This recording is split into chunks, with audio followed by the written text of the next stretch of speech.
fellas, and welcome back to Franchise Schmanchise. We have returned, of course. Yay! Woo!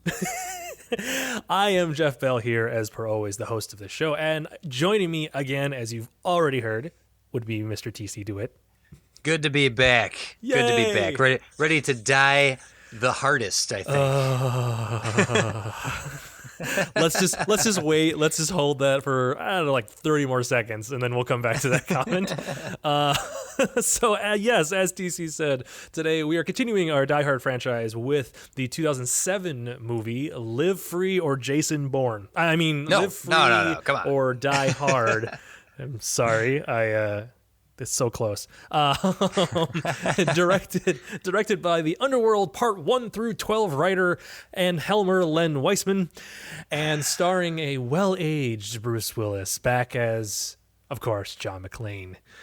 So as per usual, of course, the point of the show, we're hoping that by the end of this episode or by the end of this franchise, I don't know, either one of those, we can answer that age-old question that just gets to us. It's everything that everybody ever wants to know. The world wants to know, Jeff. The world does want to know.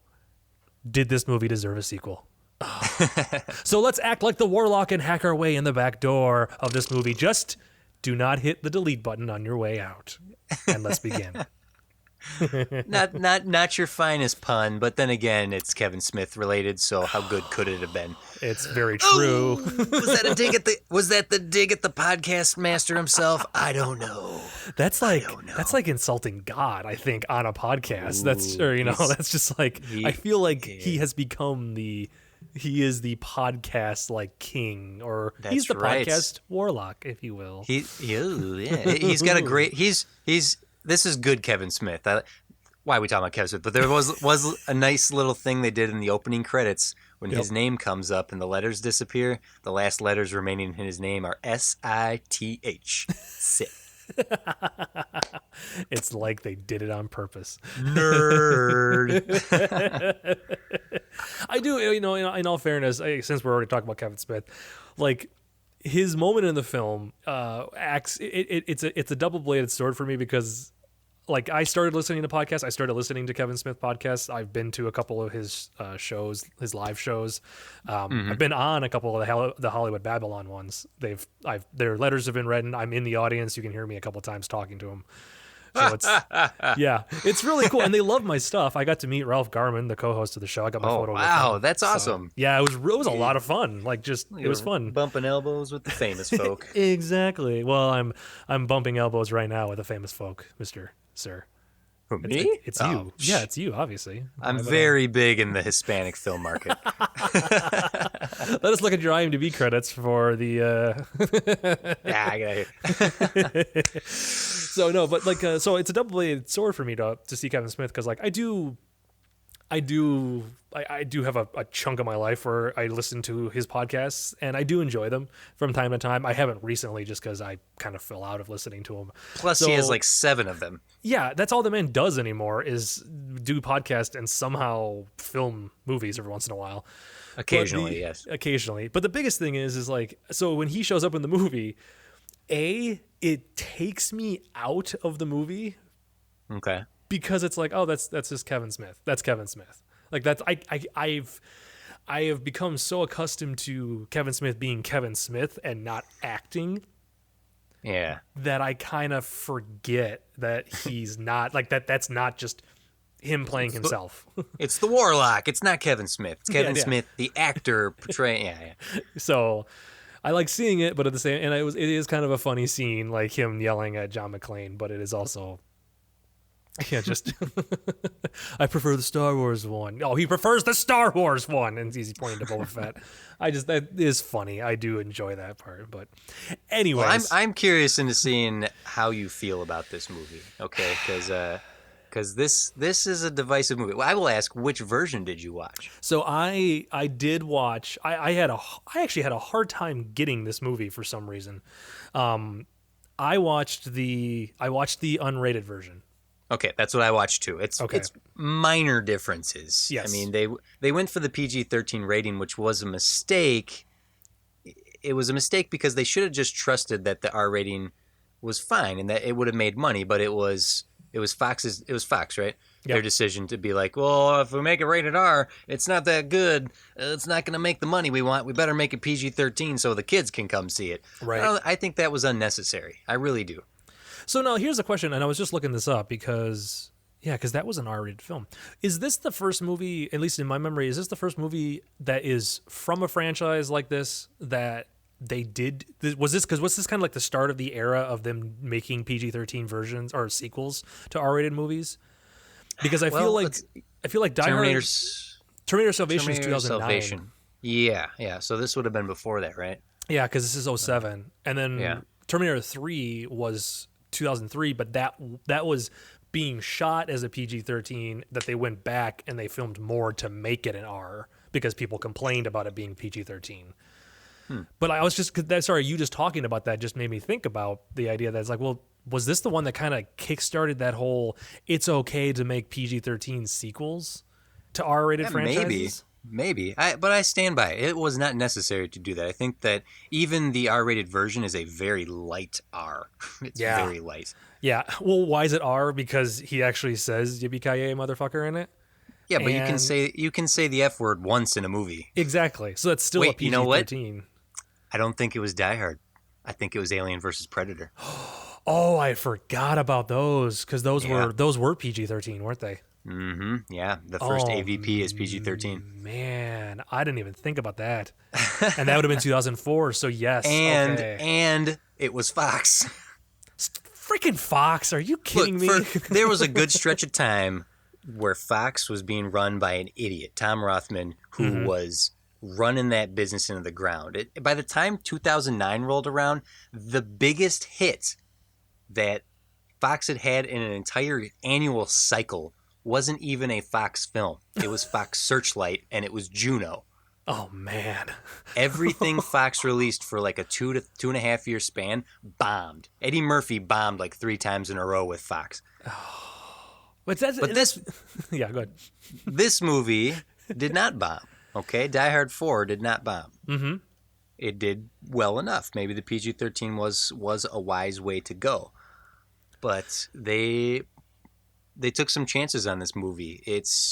I don't know. I mean, this is what we're discussing. Is this movie worthy of being called a Die Hard movie? Yes or no? I don't know. We're about to find out.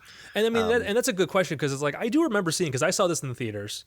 It was the first Die Hard that I saw in theaters because I was still too young to have seen the first 3 when they originally came out. Same here. So it's like I never got, which I would have loved. Oh man, when Die Hard airs in the theaters again, I will go see 1 and 3 in a heartbeat. I might even pay to see 2. I probably would still pay to see 2 because it's still fun. Like that was still a positive thing.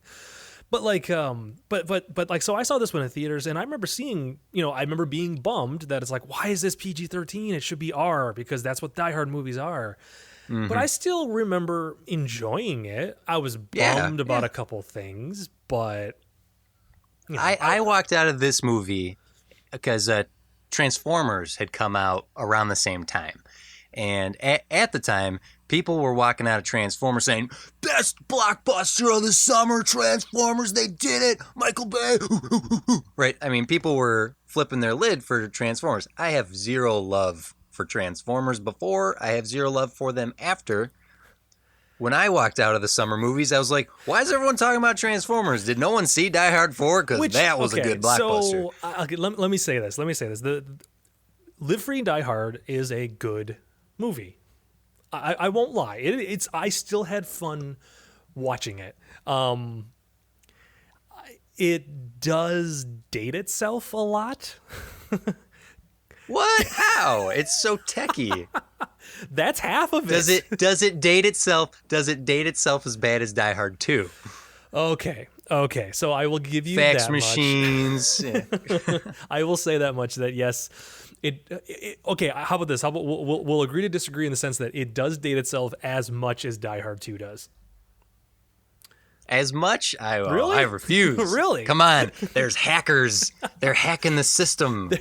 There is Justin Long acting like every cliche movie hacker or movie hacker, where he's downing Mountain Dew and cans of Red Bull, and he's just typing away at all hours of the night, typing with one hand as he's drinking and looking away from the screen. And it's just like, you are every hacker since Hackers in '95 basically came out.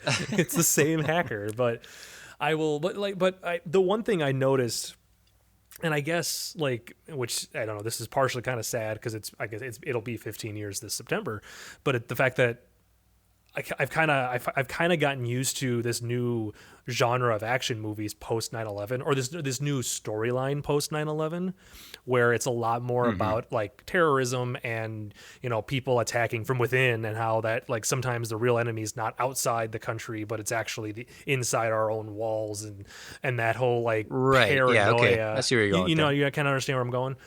Like that whole. Yeah, because Hans Gruber was using terrorism as his fake out. He was just a thief, right? And what Timothy Olyphant's character is doing is he's using terrorism, and he's a thief, right? Like, I do, and that is a good point. Which now that you mentioned that, I just realized it still comes down to just money. At the end of the day, it's just about making money, you know, and getting what he feels he deserves. And but I guess I hadn't realized, like, this is 2007 was when this movie came out, so it had been 6 years, but it still is very much so like that whole post 9/11 paranoia, and our sacred safe country is not as safe as we think it might be, and how it's so easy for something to, you know, one guy to take everything down. I guess I hadn't noticed that. I don't really know where I was going with that. I had noticed that, and I wanted to make a note of it. Do you, okay? And I guess along those lines, do you feel like this movie is the result of a post 9/11 world? Like, do you think this was kind of that way? Oh yeah, absolutely. The post 9/11, especially in Hollywood, was very reactionary to it was life reflecting art, blah blah blah, back and forth. It certainly is. I don't think that it was. I don't want to give it too much credit to say that it was giving this deep paranoia message, this very patriotic paranoia message, but it was using the paranoia of the time for its narrative. So you are spot on that this is a post 9/11 action film, a cyber thriller, right? More than it is even the Die Hard action type movie. Okay. How I see this movie is, if Die Hard 1 was the only movie that existed, and 25 years later Fox was going to lose the property, and this is almost like the Rise of the Planet of the Apes, the redux of that, where it's like, let's take this property that was a success in the 80s and make it modern. And this movie is the result of that attitude of, how do we take a dated franchise and inject it with a modern sensibility? Well, that's easy. Parkour, the grit of it, the cyber terrorism, like it hits a lot of what the modern sensibilities of action movie tropes are, especially in reduxed versions. I referenced Planet of the Apes. I will reference Predators as well, as it is clearly a modern version of the past. Force Awakens is a good example of that too. It's like, Mad Max. Yep. It's been happening time and time again to varying degrees of success, where Die Hard 2 is just a straight up carbon copy failure of Die Hard 1. I feel Die Hard 4 is the best we could hope for in a modern retelling of this character in this universe. Now, going along those lines, that is very impressive, by the way. I'm not going to lie. That's why I just let you go, because I'm like, yep, nope, you were saying it more eloquently. You see, I can't even say the word. I can't even say the word. You're saying it better than I can. But like going along those lines, does this, in your opinion, is this film the next logical step for the franchise then? Like, knowing what we've seen for Die Hard 1 through 3, because it had been, at this point, it had been 12 years since the last Die Hard, since Die Hard with a Vengeance. Is this the next step? Is this what John... if we have to keep a continuing story of John McClane, and obviously at the rate that we're going, we're not just gonna get more Die Hard with a Vengeance or more just small time stories, that there's a next step, there's another step, like it's we start in a building. He's a superhero. He's basically becoming a superhero, because it's like, oh, we start in a building, oh, and then we move to an airport where people are in danger, oh, then we move to the city of New York, oh, now we're moving to the entire eastern seaboard of the East Coast. Yeah. Like it is. You're right. It's like constantly. It's that exponential growth of a franchise, and it did something that the Mission Impossible franchise did as well, which is, how do you top the one before it? You got to make your characters bigger. You got to make them more invincible. You have to Casino Royale. You have to Ghost Protocol. That's what this movie set a trend as well. If you think of James Bond and Mission Impossible, Die Hard kind of was doing it first. Of how do we take our would-be everyman, and now he's unstoppable. But what this movie does well is it honors what came before thematically, and it does what I've been asking for every time we've done one of these episodes, where I'm saying John doesn't want to do this anymore. Right. He's going to do it because he can, not because he wants to. And this is a John McClane who is literally dragged into the action, and reluctantly so, and has his young sidekick there to be the reluctant guy as well, to be like, how do you do this? Like, the scene when he saves Justin Long from the apartment, they're speeding away, Justin Long's hyperventilating, he's like, have you done that before? And John says, what, kill people? Yeah. And John has this moment of almost this regression, this post-traumatic stress way of saying, yeah, I have. And yep. Okay. No, I didn't want to. I didn't want to stop you. You were doing so well, and I'm fully on board with what you were saying. So yeah, it's a good point. I think it's easy to rag on this movie for everything it does wrong, and you forget the things that it does right, because this movie is funny. Yes. This movie has the reluctant hero in John McClane. It has a nice pace to it. This has a good speed to it. I will say this with this movie, and I'm going to be completely honest, and I really should have brought this up at the start of it, but we got onto a tangent and went a different direction, and I didn't actually get to say this. I did like this movie. Like, it wasn't as bad as I remember it being, I guess, in my head. I guess for some reason in my head it was a lot bigger and grander and more ridiculous than it actually is.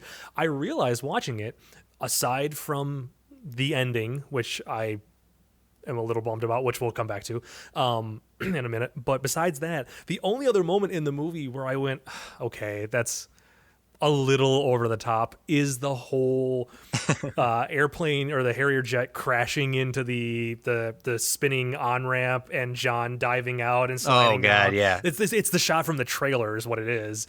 That is the only moment in the movie where I'm like, okay, that's a little over the top. But the rest of the movie, I was kind of like, all right, yep, like, okay, okay, I love the fact that it starts with John going after Lucy.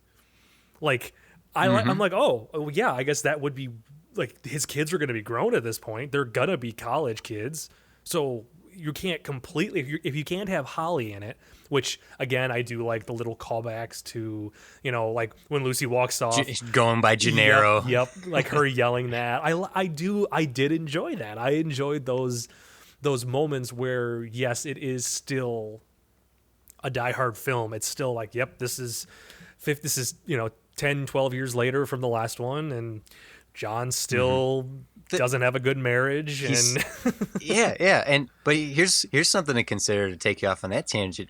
Think of what they didn't do with John, which had to make his life that much harder. He doesn't smoke and he doesn't drink. That's true, man. I didn't realize that. And his smoking and drinking was a part of his character in his, like, Die Hard 3. You know, he starts with the crazy hangover, and that hungover John McClane was a reaction of Die Hard 1 John McClane. And now you take away his booze and his cigarettes, you could believe that guy's going to be a little cranky. I was just going to say, is that why John McClane is so cranky in this one? It's just because he's just like, I would literally kill for a cigarette and a drink right now, but I can't do that. You know what? I'm going to make a note of this. I did not. This literally dawned on me as I was saying it, that they took away his booze and his cigarettes. This may be a conversation point we come back to in the next episode. Okay. Just saying. Interesting. Okay, please keep this. Yes, because the next episode I am also very excited for, because I've still only seen the first like third of the next Die Hard film. We'll get there. We'll get there. We're talking about this Die Hard 4 right now. Yes, let's continue talking about this one. So, okay, you have a slew of notes. I do. I have a slew of notes, and for sure, we've already kind of hit a bunch of them, but I do definitely like the idea that Lucy is very much so Holly. Like her character, the way that they're presenting her, the way they're writing, maybe not as well, I don't know, she's kind of strong, but maybe not as strong as Holly was conveyed in the first film, but she is very much her mother.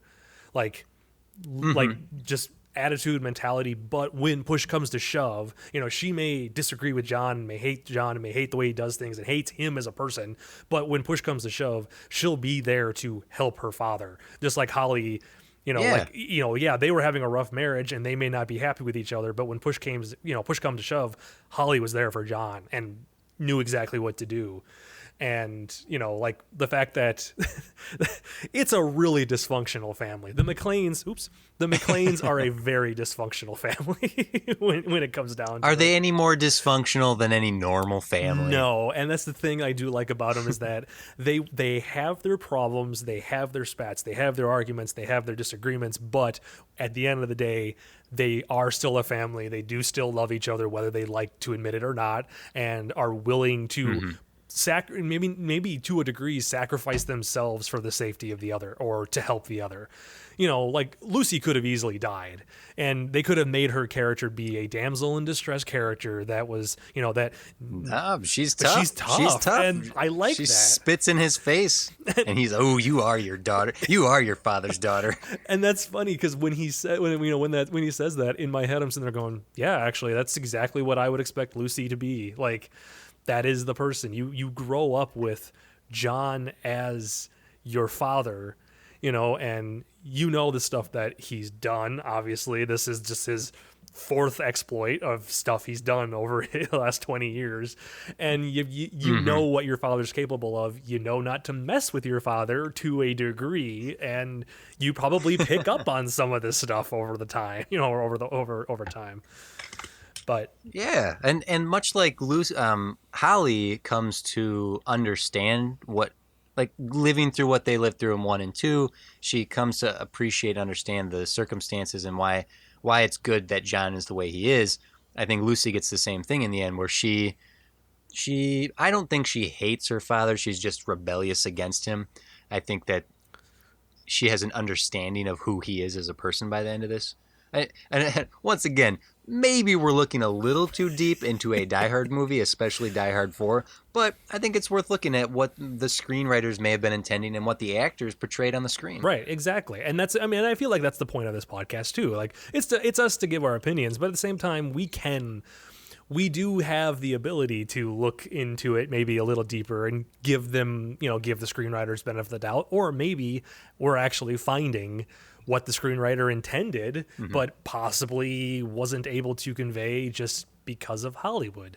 Like, this is the way things because go. Of a Harrier jet and a semi truck fighting on a off ramp. That is a scene that I would expect in like one of the Fast and Furious movies. I think it's been in the Fast and the Furious movie. Did you see number 7? The Rock takes down a helicopter. Okay, Which then Forget does that it. mean he stole it from this movie? Oh, wait a minute. Oh. one of my favorite one of the moments of this movie that is a clear, definitive line between what Die Hard was before and what it is now, and what survived in that crossing that line is the highway tunnel scene where all the lights go off and all the cars are crashing. Turn down your headlights. What's wrong with you people? When John turns it, he's like, you're gonna do this? You're gonna throw cars at me? You're gonna throw? And he gets in and he's doing his thing and he's speeding towards the engine. And the definitive line between Die Hard as it was and Die Hard as it is now is when he rolls out of the car, it shoots off the toll booth and smashes into that helicopter. And that's the definitive line where Die Hard stopped being the 80s franchise and entered the new millennium. Yep. That is a good point, because I guess even you could argue that leading up to that point, that's when the movie starts getting the modern crazy action ridiculousness of Pump it up. Pump it. I was going to try to keep going with the song, but then I worried about copyright. Pump it. But no, that is a very good point. That is a very good clear-cut spot in the film, and it's almost like with John arguing to himself and complaining to himself, it's almost like him. It's almost like him as a character is aware that. Is this where this is going? Is this what I got to do? Is this what I have to do to keep going with this in a world that this is the is this what you people want? Yep. Okay, fine. We'll go ridiculous, and then he crashes. Though, in all fairness, as impractical as that stunt is, that's still kind of badass that he takes down a helicopter with a car. That's a great. And that being the line, if you can accept crossing that line into what Die Hard is now, at least for this film, if you can accept that moment, you're going to like the rest of the movie. And I think it's a moment like that, more than the Harrier jet, because if you made it that far, that's your own fault. But it's that moment right there that I think if you, as a fan watching it, rolled your eyes, you were done. Right. But if you were willing to go, I accept this, then you're going to be along for the ride. And I think that's where I always have liked this movie. I'm a defender of this film because I think it's unjustly hated at. And Jeff, I'm certainly not trying to convince you to love this movie. And I'm not saying I love this movie, but I do think it's much better than people give it credit for. When presented in the light of this, like everything you've already said, that this is the entry into the franchise where they're like, look, we can't keep doing the 80s Die Hard. That is a genre that is gone. That's not action movies anymore. This is not where we're at as a country. It's not as where we are for entertainment. This is not, the actors are like, this is not that. We can't keep going that route.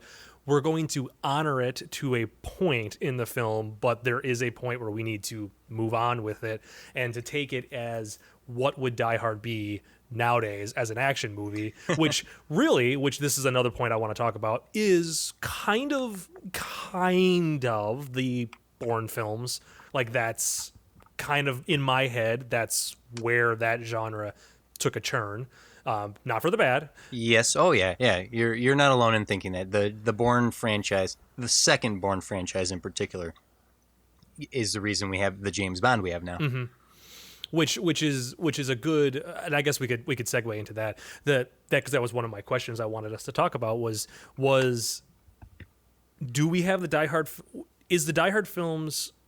This is, I guess, the two-parter. Are the Die Hard trilogy, the first three, I should say, because obviously there was a big gap and the action genre changed between the mid-90s to the early 2000s, or to the mid-2000s. Yes. There was definitely a shift in what an action movie was in that 10 years, which you could argue every 10 years there's a shift in action, because mid-80 action movies are very different. Like, Lethal Weapon 1 is very different than mid-90s actions to a degree. Right. Is the Die Hard trilogy what led us to the Bourne films? No. Do you think there was there just a natural progression?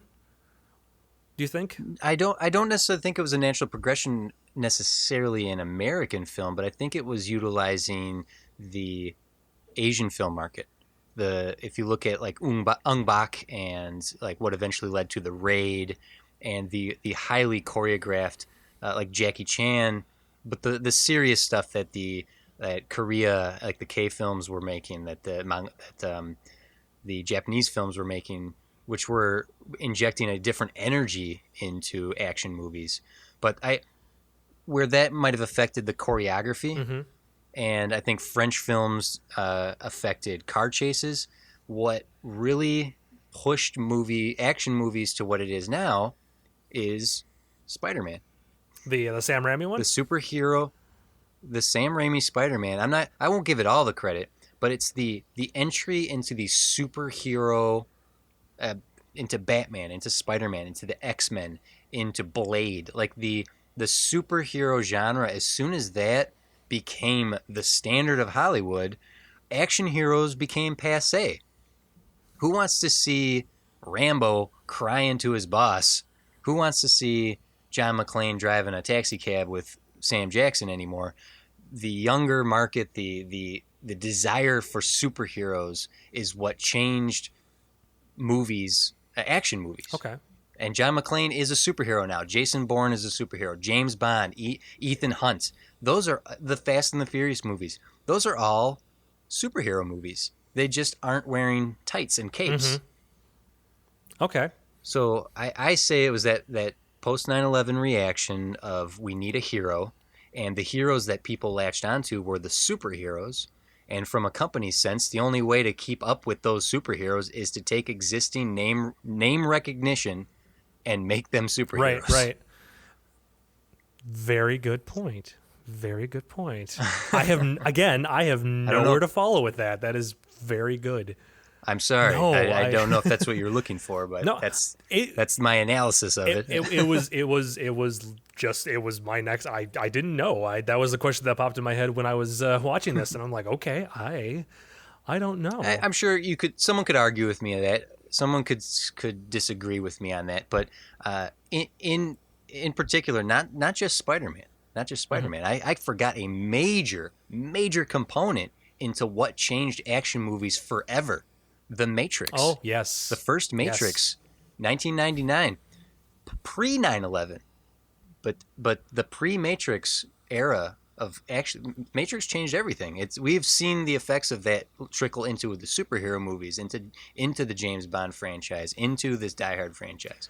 Because it definitely it kind of went back to what you were talking about. Like the Matrix film took what we knew as action movies, and I'm not going to say it pushed up to it doubled it. It sped it up.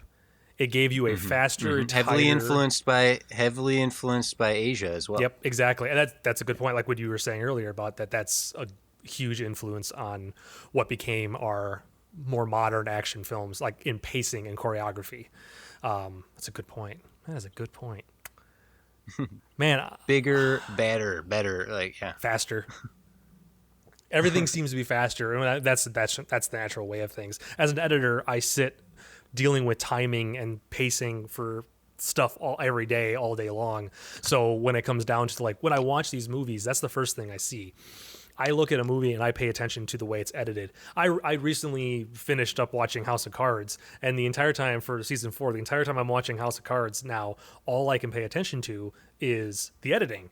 And I'm like, oh, well, the pacing of this is different. Like how they're doing this, they're cutting it. Like that's all I pay attention to. So when I watch movies like this, like going from Die Hard, which is actually a fairly fast-paced film considering the era that it's from, it feels. Oh yeah. That's why it holds up. Exactly. I don't know if we mentioned that in Die Hard 1, but it is the editing of that movie that makes it thrive to this day. Because that is not like you can compare that movie to dozens of other 80s movies, other 80s action movies for that matter, and you get it is a whirlwind of a film just in the pacing of stuff.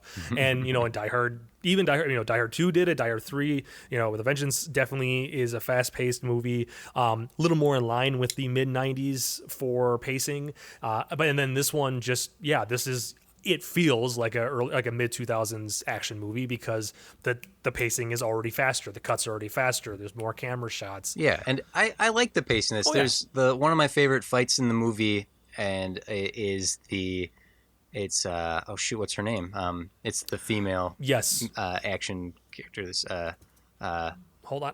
Maggie Yeah, Q. thank you. I had it up Yeah, and I could not find it yeah. to her. Yes.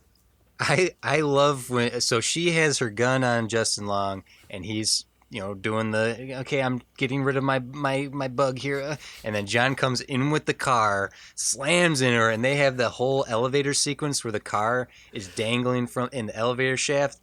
That's a great sequence. Oh, yeah. And the fact that he's fighting a woman and it's not, and there's nothing, I don't watch that sequence and feel uncomfortable because occasionally when you watch an action hero fight an action heroine, it can verge on a weird wife beatery Yeah. kind of, but no, he is like barely holding his own against her, and it's got a good dark sense of humor to it, and she kicks ass. Like she's a great heavy. She's the heavy of the movie. Her and the parkour sniper Yes. are the two heavies that John has to fight. And I did notice like one thing, and it's what generally tends to happen for a lot of movies in general. Whenever there needs to be a scene where a man has to fight a woman, and it's not like couple beating each other or anything like that. When it's like a scene like that, there's always and they did it with John. John is reluctant to fight her and to hurt her. he does. I think he throws a punch or he like knocks her away, but he doesn't have the intention. Yeah, he doesn't have the intention of actually like full blown fighting her until she starts kicking his ass, and then at that point it's like, oh, He's like, okay, this is what we're gonna do. Fine, all right, I'll kick your. And then it's like, okay, self defense. Sorry, because I'm sorry, she can't come in front now. Last time I saw her, she was at the bottom of an elevator shaft again with a car on top of her. Again, I will say this, John's, and again, this was my surprise because going into this, I really had a different image in my head.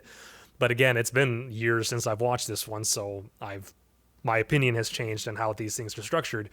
But I really noticed, I'm like, yeah, no, John is still John. Like he is still John McClane. Like you said, like the little bit of him in his car going, is this what we have to do? And like just the character, his sarcasticness is still there in the scene with the Warlock, in through the entire movie. Like it is still John McClane. So because it's and not just the smartass, not just him being a smartass, but his sensitivity to his circumstances. I already mentioned the moment of, have you done that before? Yeah, I've done that before. And he has a nice tete-a-tete with Justin Long about you sometimes you have to just be that guy. And Justin's, I can't be that guy. He's like, well, maybe you will. And in the end, it's like, hey, you're that guy. Mm-hmm. And he's focused on stopping this bad guy. And he's smart enough to see the clues. It's that detective nature in him to recognize that Timothy Olyphant's character is, there's something more at work here and working it. But as soon as his daughter is in any danger, he is laser focused on saving her. Yep. And he's mentored Justin Long all along the way, giving him all the tools he needs to step up and save the world. And all John wants to do is save his daughter. Mm-hmm. And that's really good. That is really good. It honors the character really nicely. Because he still cares about other people. Like, oh, and that was one of the other notes. Right in, near the beginning, after they switch all the stoplights to be on and off and then back on, and so the accidents happen. When John gets out of his car, the first thing he does is he goes and asks other people in the car, "Are you okay? Is everything okay? Just call the cops." And you'll be like, I made a note of that, being like, that's still him. Like, that's exactly, like, John still does care about other people. He's not just in it for his own good, and as much as he hates being involved in this, he's still a good cop. He is still taking care of what he needs to take care of and do what he needs to do. And it is very much so. Sorry, I just read one of my other notes.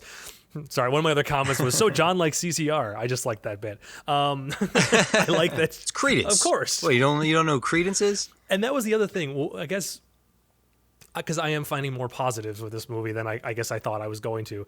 I do like that they're acknowledging the fact that the Die Hard movies, for people who were probably going to go see Die Hard, a lot of them were people who had seen the originals, who probably grew up watching the originals, or who were already, adults, and they would have been adults if they saw them in theaters.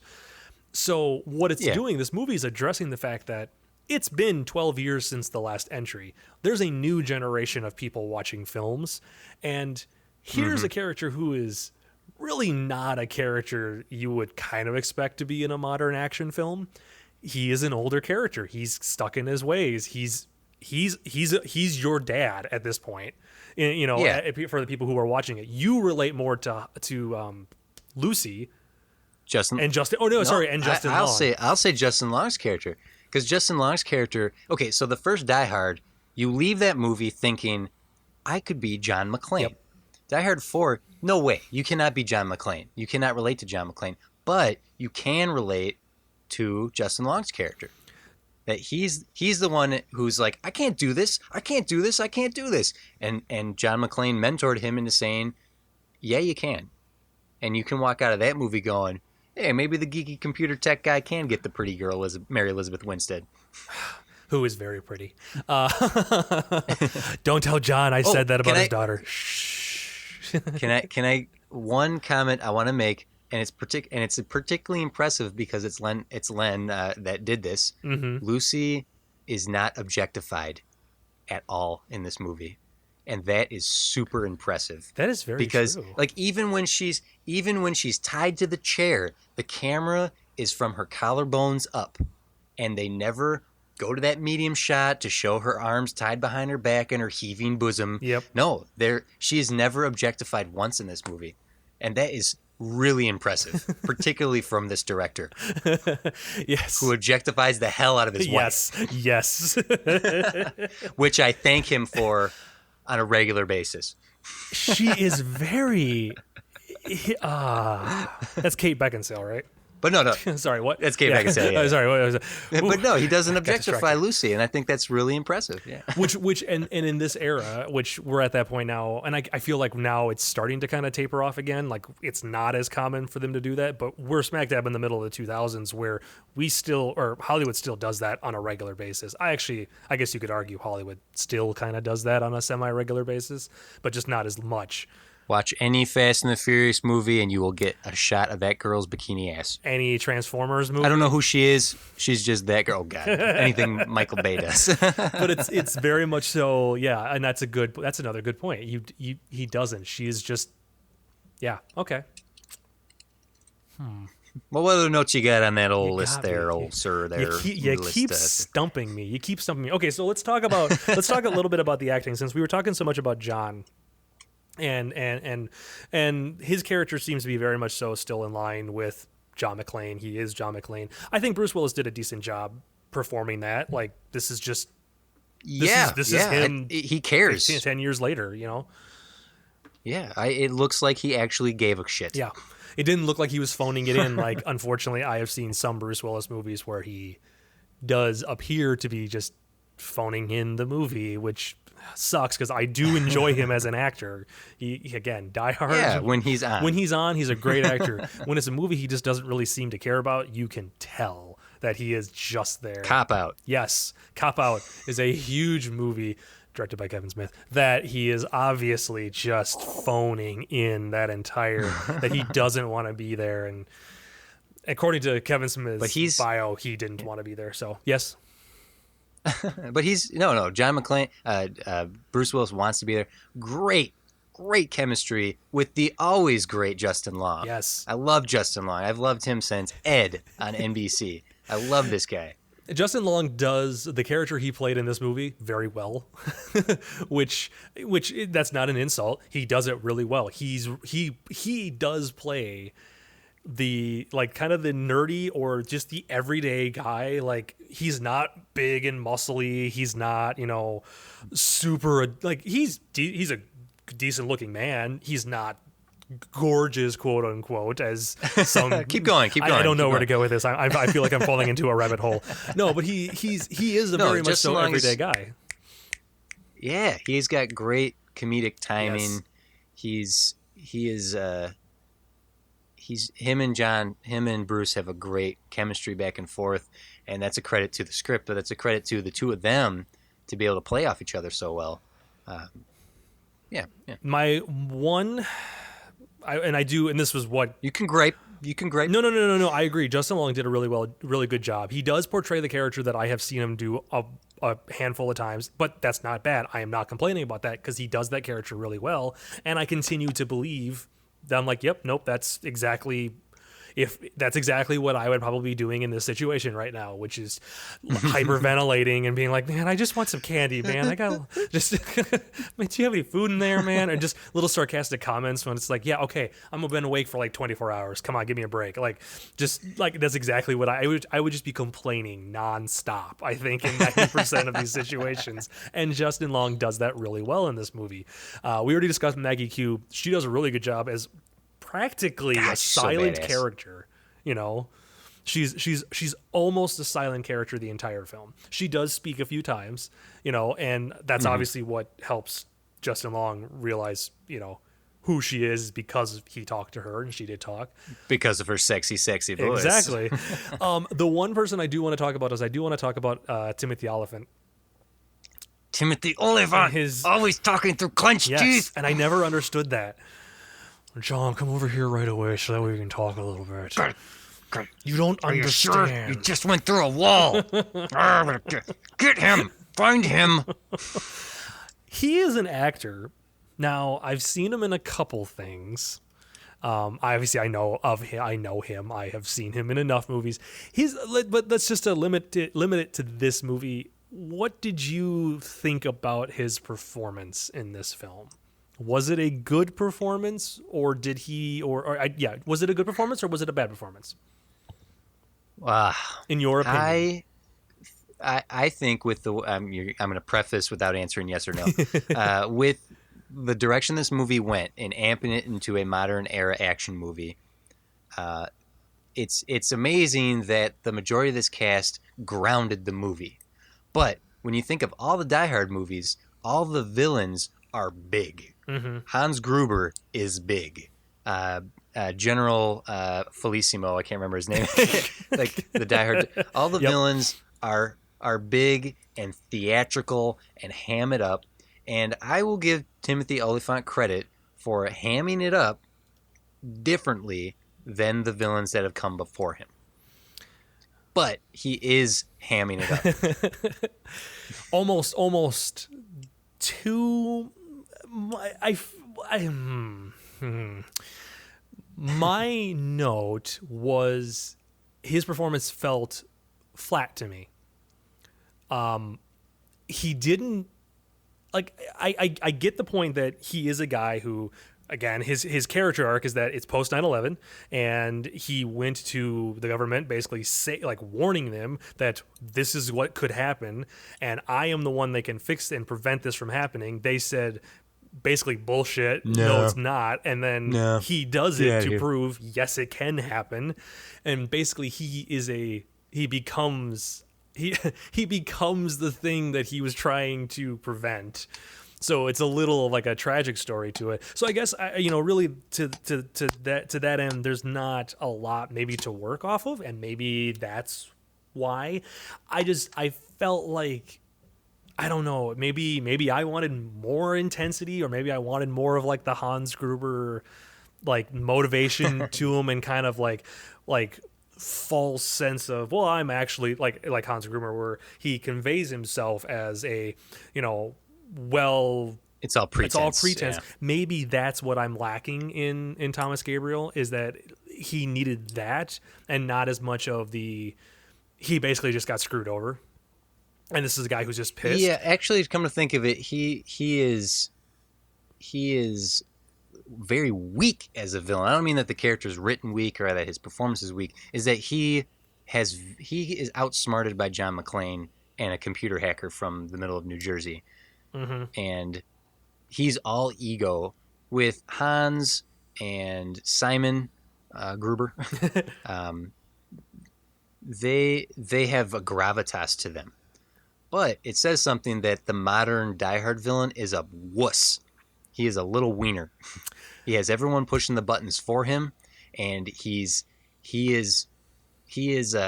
annoyed, and he gets I could see him on YouTube commenting like as a younger man. Like he is literally like the internet troll. He is that person who will hide behind hide behind a computer screen and do all this stuff and just to get his own way and to feel like he's more powerful. And I guess maybe there is no way to actually convey that. So I guess that kind of comes down to the writing. That yes, it is a nice change for the villain of the film to be a character who, like you said, is a little weaker and meeker, and that he was able to be taken down so easily, which I guess that does go into my one last comment before we just start wrapping things up, because we're already a decent chunk into this episode. We still have to talk about what we want the next one to be, or what this one could be. Yeah, there's so much we have to do. But like, I guess maybe that's just how because it was written that way. He did exactly what the character should have been, and it's just a guy who was pissed. He did get his way, and fine, I'm gonna screw you over just because I didn't get my way. So forget you guys. He is the weakest diehard villain. Okay, I think that's fair to say. I would definitely say that to this point, because even the bad guy from 2 was still like a former military, like he was a force to be reckoned with. He still had something to him. And maybe that is why seeing Thomas Gabriel, he feels so much more weaker, is because we've had been part of military coups and military guys and more former Soviet or hidden forces or secret forces. And then we get this guy who basically is a computer tech, who's like, screw you all, I'm going to do exactly what you said. I'm very upset right now. And maybe that is why, but that's the thing. You couldn't make it be a military guy post 9/11. You couldn't make it be an American military guy. Thomas Gabriel, because they're the heroes. Exactly, because this is post 9/11, which you can't say anything bad. And this could be taken badly, and not intended by all means, but in Hollywood's frame of mind, you can't make an American military related man be the bad guy, because 5 years after 9/11, that they are all the good guys, right? Which they still are the good guys. Yeah, right. I'm just saying, Hollywood's very conscious about this. I have to preface myself. I don't want anybody pissed at me. It's no, you're fine. 2.5 years of doing podcasting, and it's I don't want people pissed. Sorry. Well, hey, you probably have a few more notes on there. Why don't we try to rapid fire them? The biggest thing was just the last thing that I really, really do have that I just kind of want to hit on is the ending of the movie. I still remember that. I remember when John shoots Thomas Gabriel through the wound, through his own shoulder, which of yep, okay, that's still kind of badass. Even more badass when you actually get to hear him say "Yippee-ki-yay, motherfucker." That's okay, that's John. Yeah, that's what he would do. Here we go. That's what we need to hear. But the fact that he shoots him, and I remember in the movie theater when Thomas Gabriel falls back into the car and it's slow motion, and it's okay. Oh, but he's not dead yet. No, we're gonna get this whole little he's still alive is gonna come back, and then Lucy and then Justin Long's character is gonna actually shoot him, or I'm sitting here trying to think of what's gonna happen. He's still gonna come back, and then you never see him again, and then that's the he's end. Done. It's wait, what? That to me, that ending, and this is my last note. That ending felt very anticlimactic for a Die Hard movie and for this movie. I felt like it could have used one more action beat, unless, do you think that would have been cliche and they were maybe not trying to be cliche? No, I think it's up to that point with everything that this movie has done. To end it with that single gunshot is anticlimactic. Right. John jumps out of a semi truck and lands on his explosion, fire, explosions, and throwing a car at a helicopter. Cats and dogs living together, yes, mass hysteria. It's just all over, and then it's a gunshot. But maybe that, again, maybe the screenwriter was going for the route of, because we have a villain who is a computer tech, a programmer guy, is all that he is. He's not a military guy. He doesn't have a lot of strength behind him. That by John taking him out with a gunshot is almost more realistic. in the sense that probably would have been all it would have taken for in real life. From a very realistic film to begin with. Yeah, exactly. Fire and a semi and explode and a sliding. I wish you guys at home could see my hands moving. So, anyways, so that's all I have for. So for here's the question. Yep. Here's the question. We'll and we can answer the question with both sections, which is, does this movie deserve a sequel, and if so, what should it be? Okay, so we'll try. Normally we answer the question, and then we ask what our perfect scenario would be. We'll just rope it together because we've gone a little. Who knew we would have so much to say about this film? I bet you didn't realize we'd have so much to say about this film. I expected to come into this being like, this is just not a good movie, and I don't know why this was made, and I hated it, and it's all bad, and it should go away. Okay, Die Hard 5, everybody. So, okay, so do you want to go first? You seem to be always more prepared than I am when it comes to some of this stuff, or do you need a moment for me to? Well, don't let me sway your opinion. If you don't think this deserves a sequel, if you're done with it, that's fine. My goal here isn't to sway you. It's just to let you know where I'm at. Does this movie deserve a sequel? Yes. Okay. But caveat. John is done. If they're going to make another one of these, we follow Lucy. We don't even need to bring Justin Long back. Mm-hmm. We can have references to John, but at this point in time, we saw her as a peripheral character be in the wrong place at the wrong time. This family is like a bad penny and always turns up in those situations. I want to see Lucy McClane step up and be the action hero in another movie. It's the opportunity to spin this franchise off and pass the baton and to the unlikely torch carrier. I don't think Lucy is the likely choice to carry this franchise, but I could see a huge potential in doing that, in giving Lucy the opportunity to be in a much smaller Die Hard 1 level of situation. Have the college be taken over by an active shooter. Have something smaller and contained in a single location for her to survive through, to step up and even going so far as being estranged from John at the beginning of whatever her movie would be, and leading up to her calling him, like at the end of Die Hard 3, calling John to talk to him. That's what the sequel should be. If you're going to do another one of these things, stick with the modern era, and the modern era says badass female. Go, Jeff. I would watch that movie. I would see that one in a heartbeat, because that movie sounds amazing. To see Lucy take over for John, yes, because that gives you a badass female character. It updates it. I love the idea of it's basically at that point it is a soft reboot, which nowadays is very popular. The whole concept of as, this is not a sequel. We're not fully remaking it. We're just kind of starting over and going a different direction with everything. That movie would be very entertaining to watch. Yes, leave John out of it. Leave him out of it. She's still his daughter. They'll still get references to it, but put it on a smaller scale. That's much more exciting. I would pay to see that Die Hard film. My answer as to whether or not very good job. Very, very good job.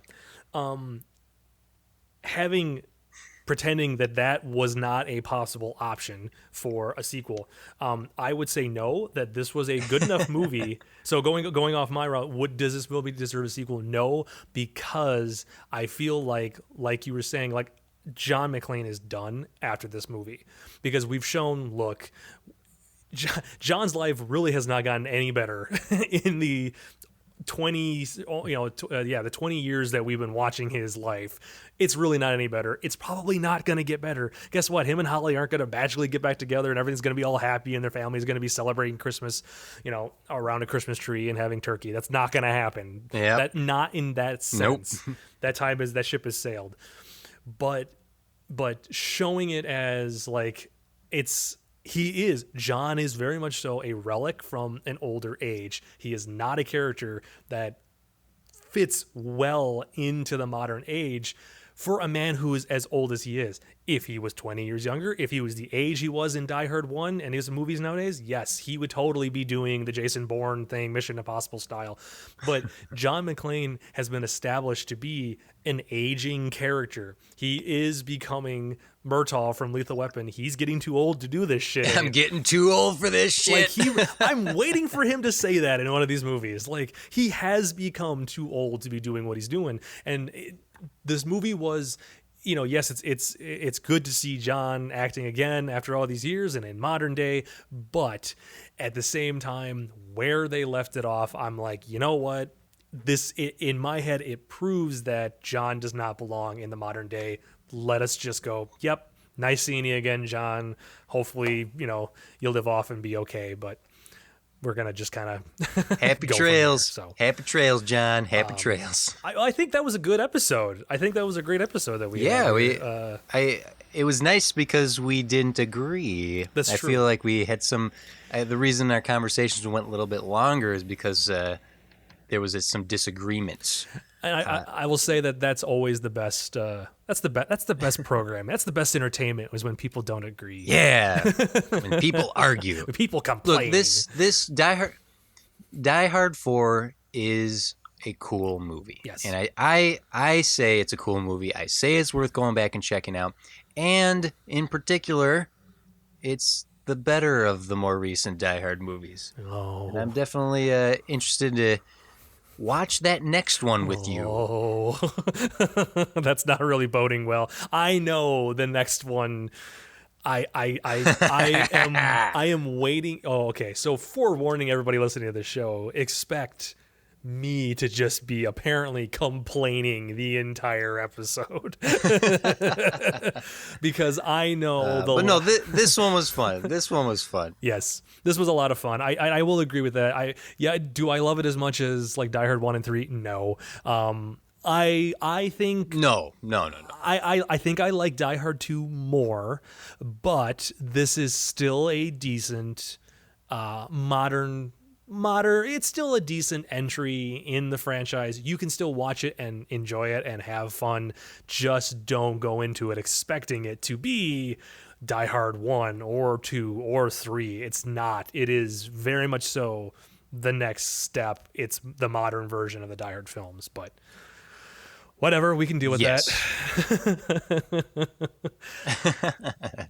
I'm sure there's some people out there who will wildly disagree with us, particularly me, because I gave this movie a lot more credit than I think some people think it deserves. I think you give it more credit than I think it deserves, sir. So, but hey, at least I can back up my arguments. Yes, and that is when we win as people. As long as you can back up your arguments, I don't care. I actually had nothing to say for that. Anyways, so with that, everybody, that is the end of this episode 4, and I'm so happy we were able to record it again. And you know, we'll have episode 5 come out. Episode 5, the next episode, part 5, A Good Day to Die Hard.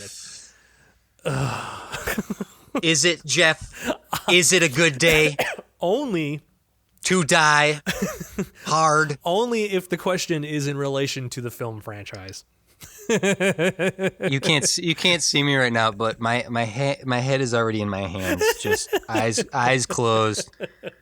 I'm rubbing the bridge of my nose right now.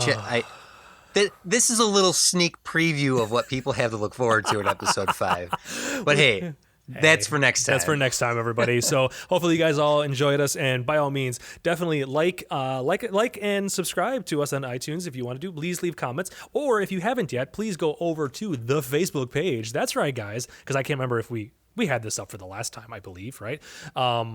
But, yeah, we did. Right? We did. Okay, that's what I thought. That's right, because I got the Facebook page up for the first episode. So yeah, definitely, if you haven't yet, be sure to go over to the Facebook page, because that is where we'll post comments in regards to the new episodes, when the new episodes go live, any comments we have, any things that you guys wish to tell us or comment on, or if you didn't agree with us or you did agree with us, please leave comments on the post for this. Also, if an episode is going to be delayed, we'll definitely tell you there as well. So go over to facebook.com/Fran Schman, FRANSHMAN.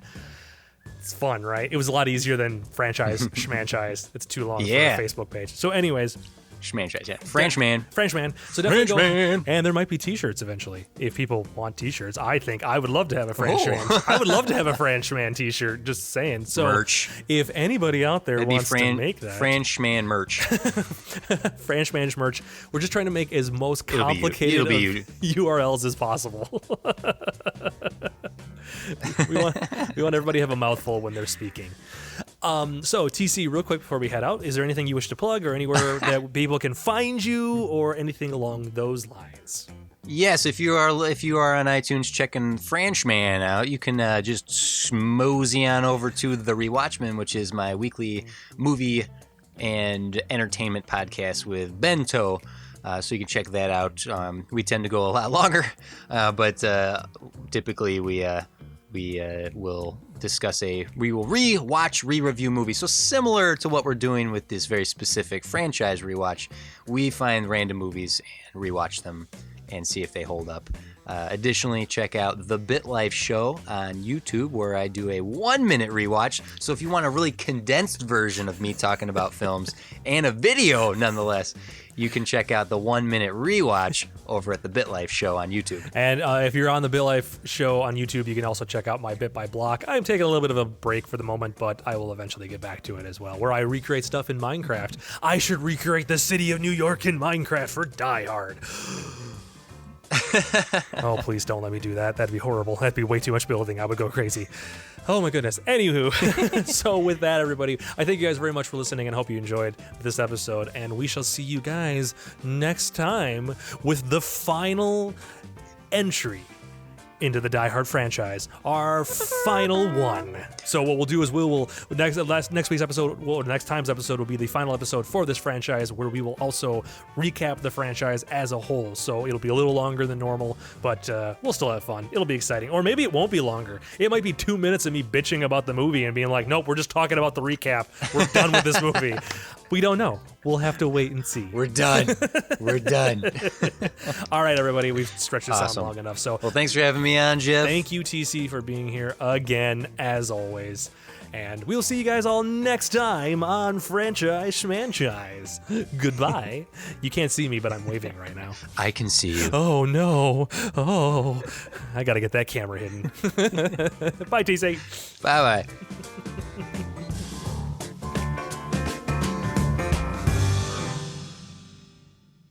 This has been a production of Ghost Hat Media, proud member of the Ghost Hat Network.